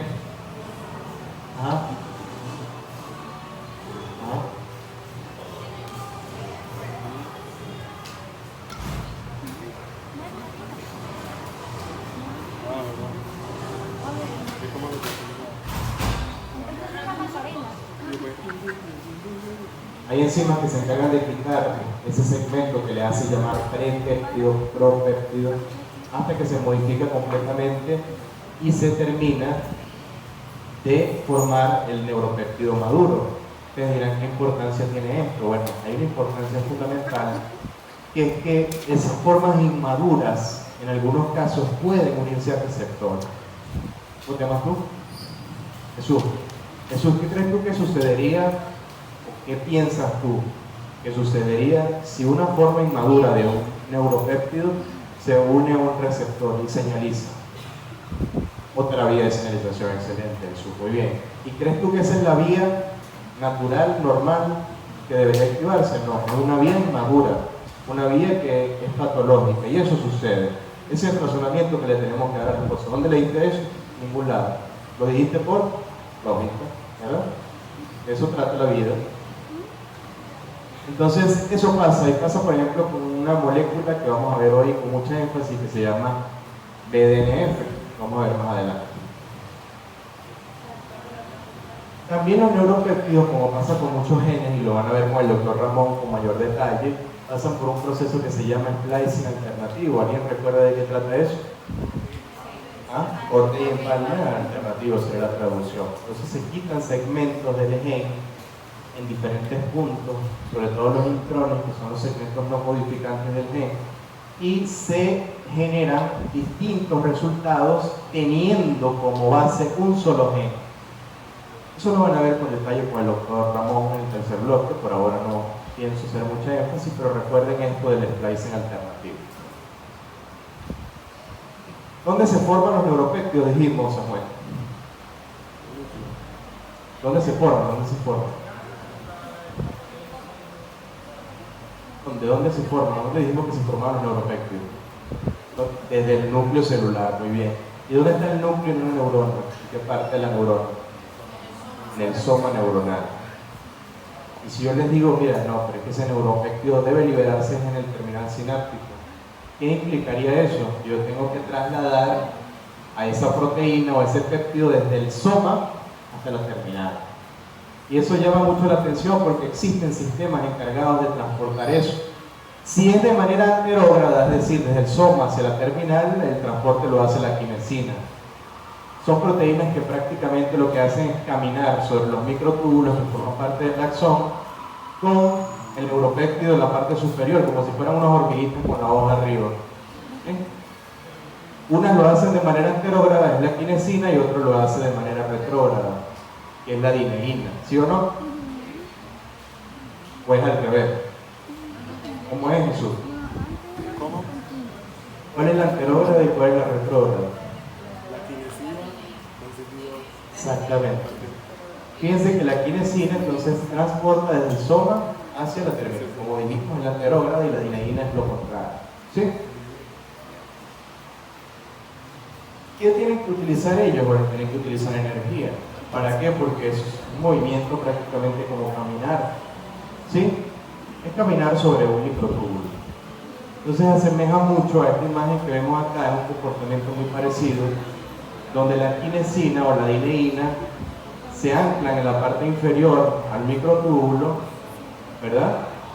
Tienen un extremo que prácticamente es como si fuera el tronco de esa proteína, y en la parte superior tienen una subunidad o dos subunidades que se anclan al neuropéptido. Recuerden que los neuropéptidos son estructuras muy grandes, por eso pareciera que esta vesícula es demasiado grande en relación a la dineína. Y es por eso mismo porque la dineína transporta vesículas llenas de neuropéptidos, que son estructuras grandísimas. Es trasladar una proteína de un lugar a otro. Pareciera que fuera ficción, pero en realidad sucede así. ¿Y qué más le llama la atención? Que esa vesícula pareciera tener unas cositas pegadas mientras se traslada por la dineína. Eso lo vamos a ver más adelante, pero recuerden esta imagen para que no se les olvide. O sea, aquí lo dice, el transporte anterógrado lo hace la quinesina y el retrógrado lo hace la dineína. Esos receptores no sirven que cuando por lo menos la dineína va a un sitio lejano al núcleo pueda emitir la misma señalización. ¿Puede qué? Puede seguir emitiendo la señalización. Eso es lo que vamos a ver. Que se llama señalización en el signalosoma. Aquí, entonces, ya con estas características breves que hemos mencionado, nos damos cuenta de que el neurotransmisor tipo neuropéptido es muy distinto al neurotransmisor clásico que hemos visto, el glutamato, la purina, ¿verdad? Parece ser muy distinto a la liberación, el almacenamiento, el transporte. Entonces aquí está un cuadro de diferencias entre uno y el otro. Y fíjense que una de las características fundamentales es que el neuropéptido no tiene recaptación. ¿Se acuerdan de la recaptación que vimos ayer? El glutamato, o los transportadores. ¿Sí se acuerdan? Esa recaptación no se cumple en los neuropéptidos. Y fíjense que la síntesis del neurotransmisor clásico, que es en la parte izquierda de esta vía, simplemente la enzima sintetiza el neurotransmisor se almacena en vesícula y las vesículas se liberan por exocitosis. Es muy simple, esto es muy simple. Y sí tiene recaptación. Aquí, en este caso, fíjense que el proceso de síntesis es más complejo porque inicia en el núcleo, después tenemos ARN mensajero, después tenemos la proteína, pasa por el Golgi, se hacen modificaciones posttraduccionales, splicing alternativo, propéptido, todas esas cosas que hacen que la síntesis del neuropéptido sea mucho más compleja. ¿Sí o no? Estas son diferencias fundamentales que tienen que repasar. Ejemplos de neuropéptidos. ¿Qué Dijimos en las purinas que tanto las purinas como los neuropéptidos tienen algo que se llama cotransmisión.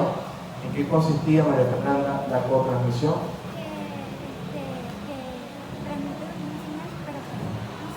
Que se puede liberar, ¿verdad?, por la misma neurona.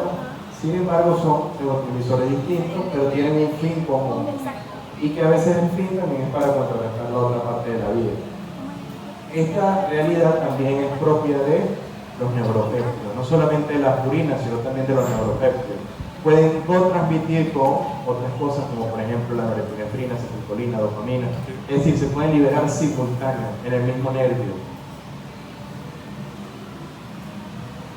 Hay distintos mecanismos de liberación. ¿Ok?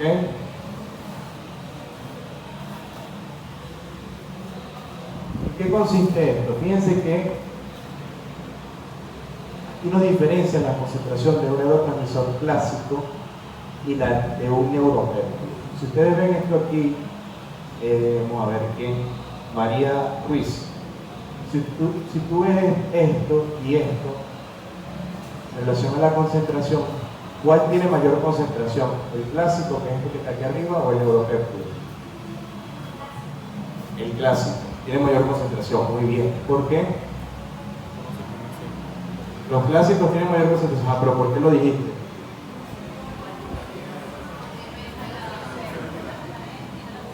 Exactamente.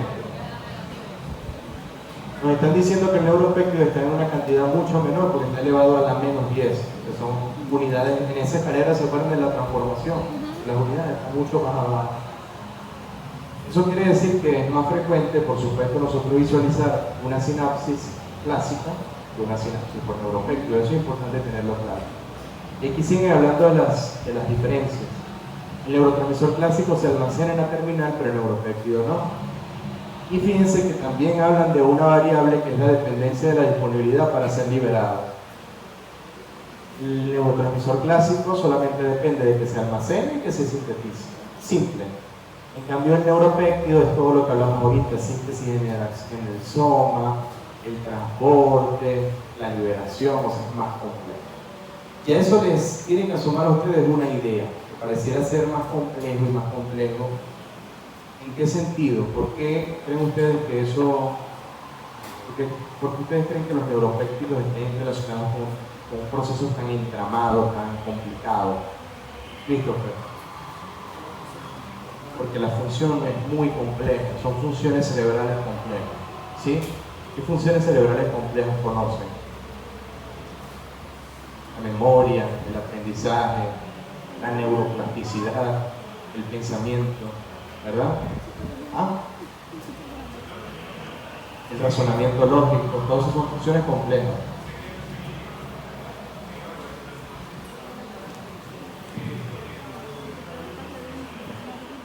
No, porque no es un péptido, no es un neurotransmisor no clásico, pero no es un péptido. Para ser un péptido tiene que ser, exacto, pero tiene que ser una proteína para ser un neuropéptido.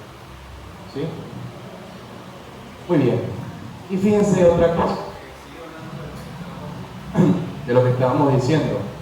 Los neurotransmisores clásicos son liberados rápida y continuamente, mientras que los neuropéptidos son liberados lentamente, difusamente, en forma intermitente. Eso sigue hablando de que el proceso es muy complejo para liberarse, o sea, tienen muchos requisitos para liberarse. Esta gráfica es una gráfica del libro del doctor Moreno Canes, donde nos dice que bueno, vamos a que ustedes lo expliquen ya, tan grande ya. ¿Cómo te llamas tú? Mariana. Vamos a explicar esa gráfica.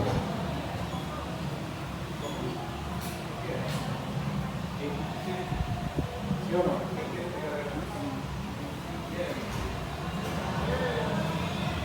¿Quieren? Listo.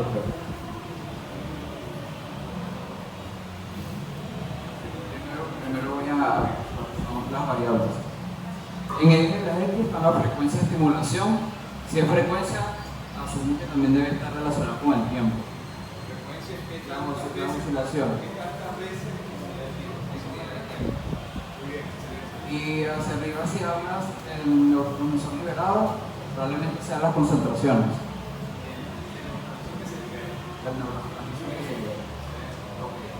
Entonces,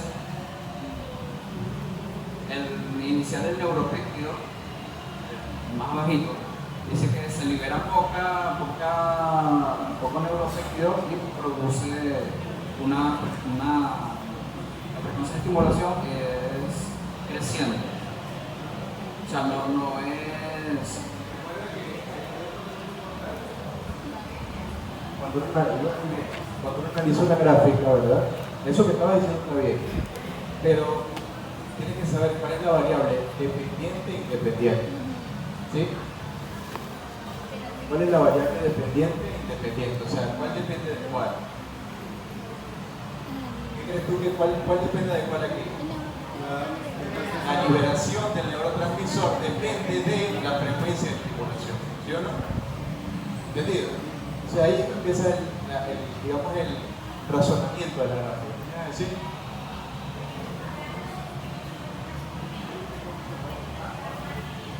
Exacto.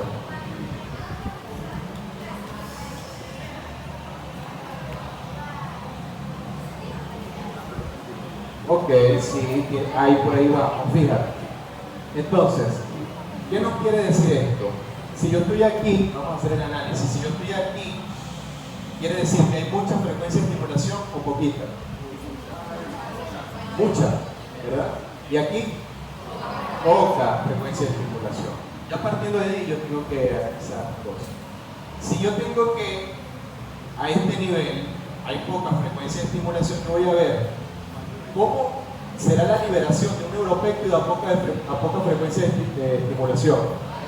Muy baja. ¿Y de clásico? Muy alta. Ahí es donde tengo que sacar el razonamiento. Yo digo, a poca frecuencia de estimulación hay una liberación muy alta de neurotransmisores clásicos, pero muy baja de neuropéptidos. Para que la liberación de neuropéptidos sea alta, como se ve por aquí, la frecuencia de estimulación deberá ser mayor. ¿Sí? Eso es lo que nos quiere decir esa gráfica, que a medida que yo aumento la frecuencia de estimulación a valores muy altos, es cuando inicia la liberación completa de los neuropéptidos. Sin embargo, cuando tenemos una liberación pequeña, aunque fuera pequeña, ya empieza a aumentarse importantemente la liberación de un neurotransmisor tipo clásico. Que no quiere decir que requiere más frecuencia de estimulación en neuropéptido que el clásico. Listo. Esa es la interpretación de la gráfica. ¿Sí? Inicia, exacto, inicia, aunque sea pequeño, ya eso genera un pico de liberación. Exacto, llega un punto que es el límite, bien, en San Laboratorio hace una meseta, sigue aumentando. Muy bien, porque llega un punto que se limita la liberación, o sea, ya no se puede liberar, ¿entiendes? Por más, exactamente, por más que lo estimulen, aumenten más la frecuencia, se seguirá liberando. Muy bien, muy buena la aclaratoria. ¿Sí? Hay muchas cosas que se le pueden sacar a la gráfica. Una de las cosas que se le puede sacar es lo que ella comentó. Muy bien, ¿entendido? ¿Sí? Entonces ven cómo podemos analizar una gráfica de manera sencilla, no hay que tampoco ser un genio ni nada de eso, ¿verdad?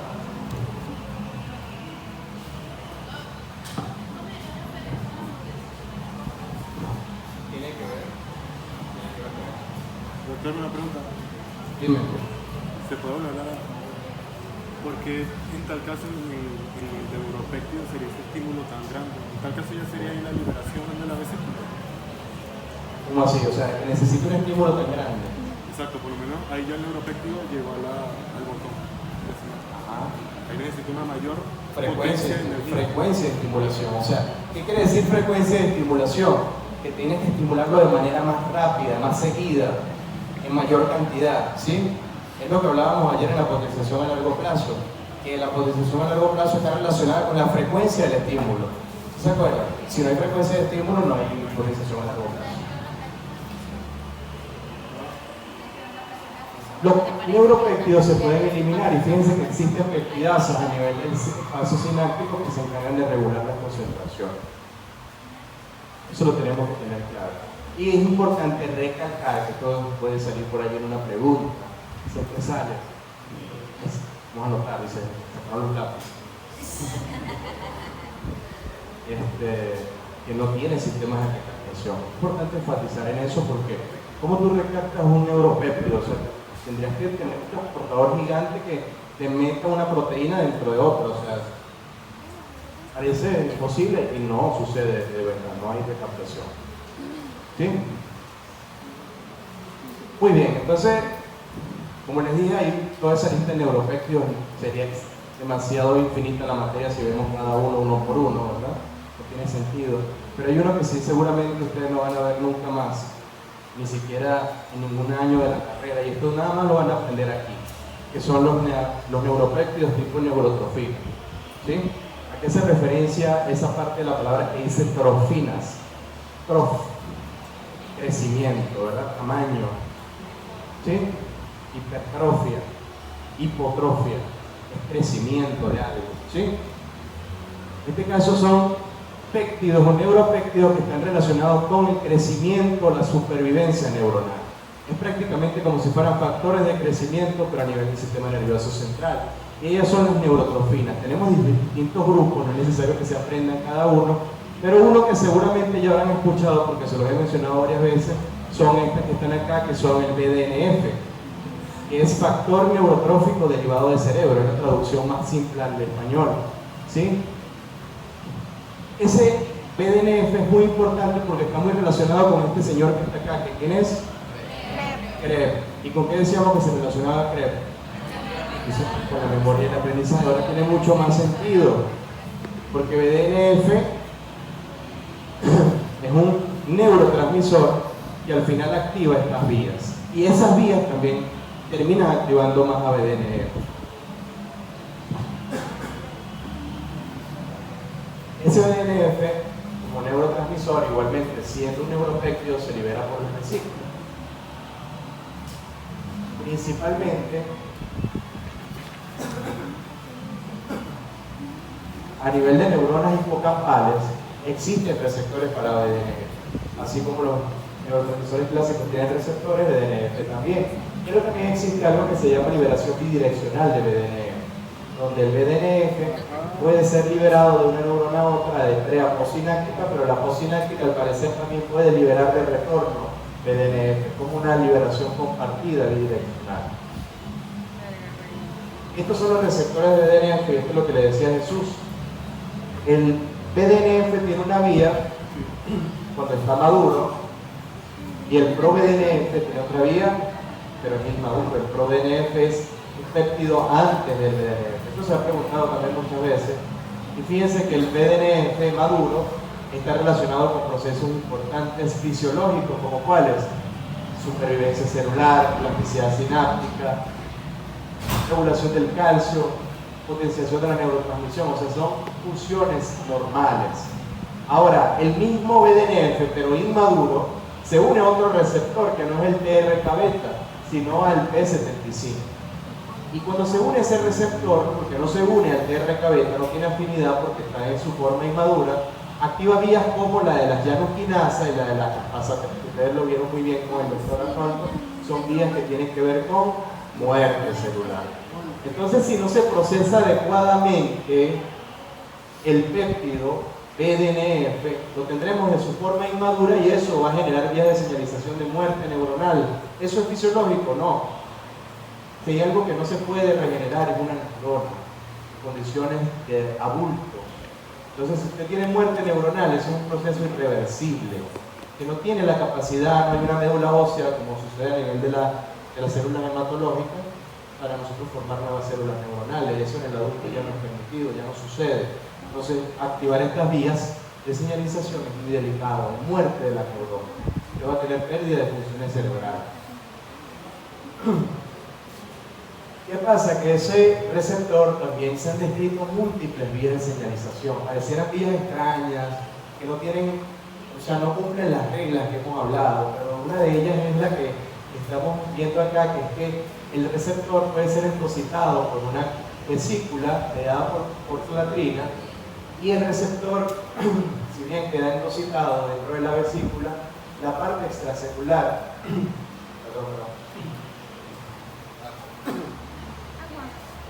¿Tiene agua? Sí, por favor.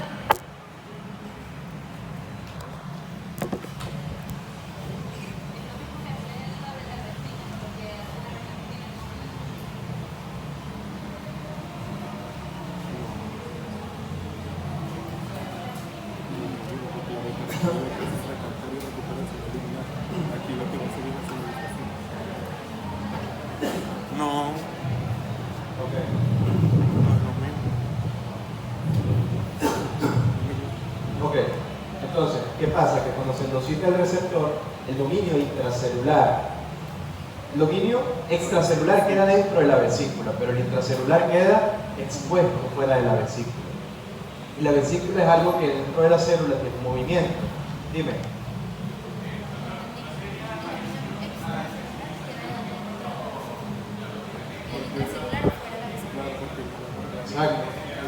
Exacto. Esos receptores también se desensibilizan. La cosa es que el receptor queda, la parte extracelular con el ligando, que es el BDNF, este verde que está acá, queda dentro de la vesícula. Pero la parte intracelular, que es donde se activa la vía de señalización, queda expuesta. Y a medida que él avanza, en el citoplasma celular, ¿verdad? Esa parte intracelular quedó expuesta y a partir de ahí se reclutan vías de señalización, que es lo más interesante. A medida que el receptor está en la vesícula, él queda como asomadito, por así decirlo, en el citoplasma, y ahí se empiezan a reclutar vías de señalización, como cuáles, como vías de la MAP quinasa. En las neuronas, sabemos que la vía de la MAP quinasa no va a llevar a proliferación, sino va a llevar a supervivencia.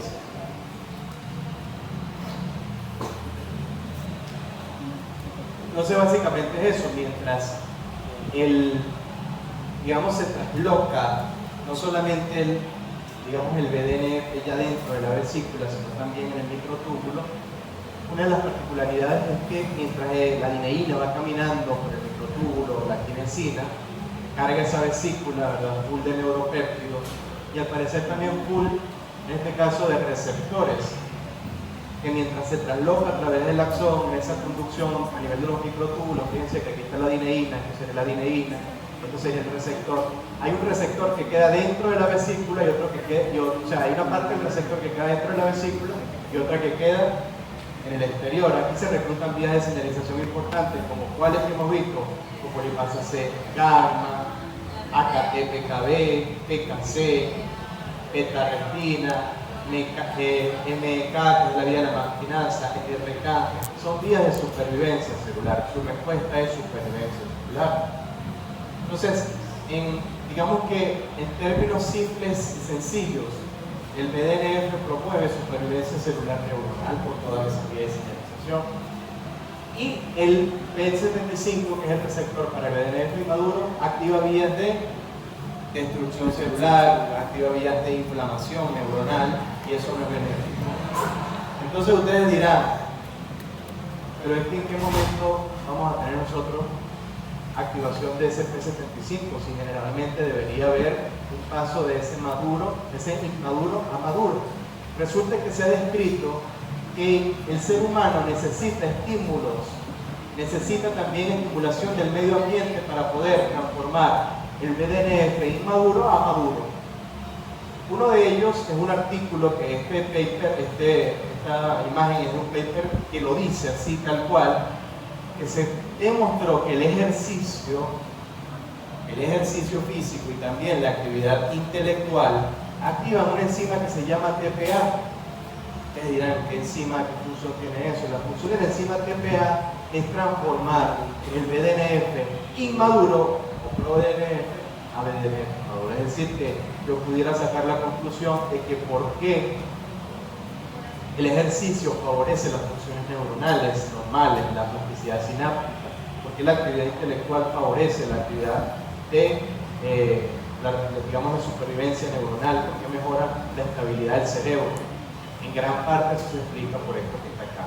El hecho de que BDNF se transforme en su forma madura es un punto clave en el desarrollo de neurogénesis, de neuroprotección. ¿Por cuáles vías? Por esta que están acá, que seguramente se les hacen conocidas, por ejemplo la de la campinasa. ¿Sí? Entonces es el ejercicio el que estimula esta enzima, es lo que demostró este artículo. La actividad intelectual, por supuesto, eso disminuye la probabilidad, por ejemplo, de enfermedades neurodegenerativas como Alzheimer, Parkinson, disminuye la probabilidad.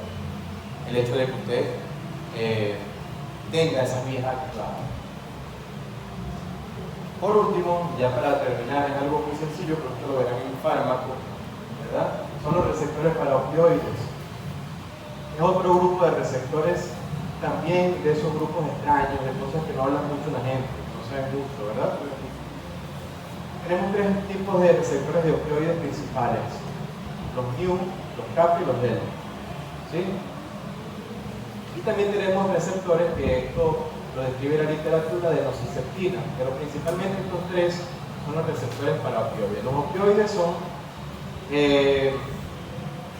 digamos que más que los opioides, las endorfinas, ¿verdad?, son ligandos naturales que tiene el ser humano. Sin embargo, los opioides son fármacos que se utilizan para mediar esos receptores. Usted también, repito, lo va a utilizar como médico, sobre todo si trabaja como anestesiólogo, si trabaja como en terapia del dolor, etcétera, etcétera, en sedaciones, y en general en una UCI, por ejemplo, se utilizan demasiados opioides. Esos son estructuras, o sea, son receptores que trabajan en vías de señalización muy delicadas del sistema nervioso central. Vías de señalización que tienen que ver principalmente con el sistema de placer y recompensa, también tienen que ver con el sistema del dolor, con las vías del dolor, por eso se utilizan como analgésicos, pero como analgésicos muy potentes, pero también se utilizan como drogas de abuso. Por ejemplo, la heroína es un opioide, el fentanilo es un opioide, ¿sí?, la morfina es un opioide, y son drogas que se utilizan en algunos casos como drogas de abuso, porque tienen una relación intrínseca con el sistema de placer y recompensa, ¿sí? ¿Cuál es la vía de señalización? Lo bueno es que no me tengo que aprender demasiadas cosas, porque los tres actúan en receptores acoplados a proteínas E inhibitorias, así. Entonces ya yo sé lo que hace un receptor acoplado a proteínas inhibitorias: disminuye la AMP cíclico, activa los canales de potasio por azúcar beta. No se sale de la regla. Los tres tipos de receptores para opioides actúan así. Entonces les pregunto, si ustedes saben que actúan con receptores acoplados a proteínas inhibitorias, ¿cuáles creen ustedes que serán las respuestas? ¿O cuáles creen ustedes que será la respuesta de la neurona donde hay un receptor para opioides cuando se active ese receptor? ¿Cuál será la respuesta? Se inhibe.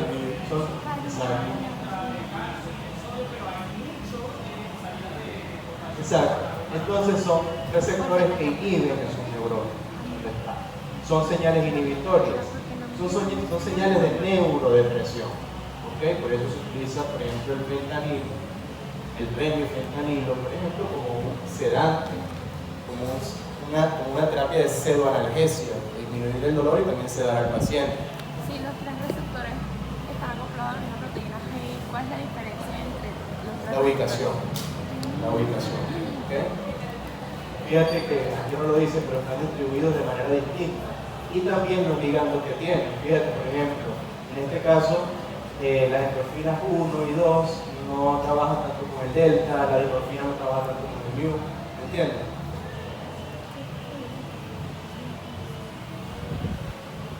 Hay una relación, como dije, muy importante. Esto lo van a ver con fisiología neurológica, las vías del dolor.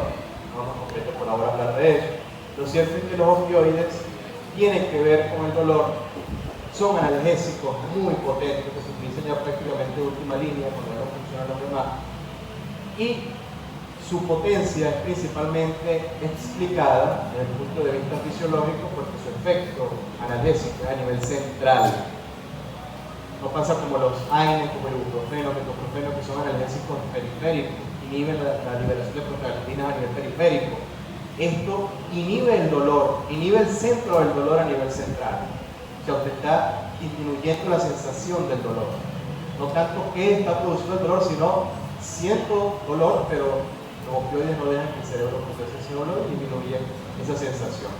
Entonces son fármacos muy potentes, muy delicados. Tanto así que usted no lo puede indicar sin un récipe, necesita un récipe para comprarse en la farmacia, ¿verdad? Porque son psicotrópicos.